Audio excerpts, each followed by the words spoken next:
భార్యాభర్తల మధ్య గొడవ 100 డయల్కు ఫిర్యాదు చేసిన భార్య మాధురి. భార్యాభర్తల మధ్య గొడవను సర్ది చెప్పాల్సిన పోలీసులు లాఠీ విరిగేదాకా భర్త శివప్రసాద్ను చితకబాదిన వాయినం.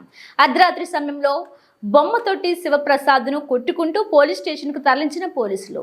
లాఠీ విరగడంతో డ్రిప్పు పైపుతో ఇష్టారాజ్యంగా దాడి చేసిన పోలీసులు.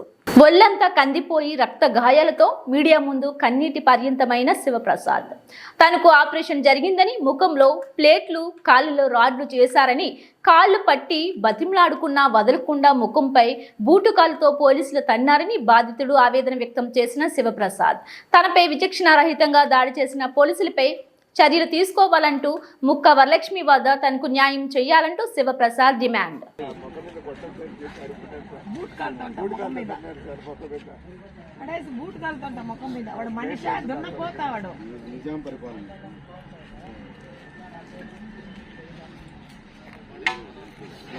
చూపెట్టండి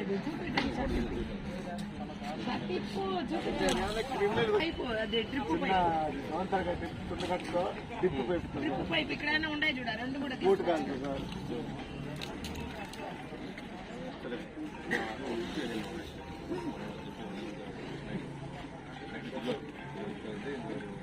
ఆడే కొట్టింది రామకృష్ణారెడ్డి కొట్టింది.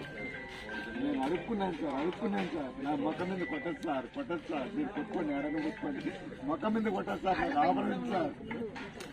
భార్యాభర్తల కేసులో ఏమన్నా మధ్యస్థం చేసి కౌన్సిలింగ్ అని గవర్నమెంట్ ఆర్డర్స్ నాకు ఏమవుతుంది సార్, మీరు న్యాయం చేయండి సార్.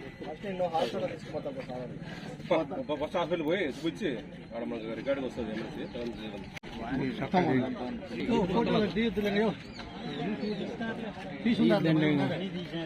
చాలేనా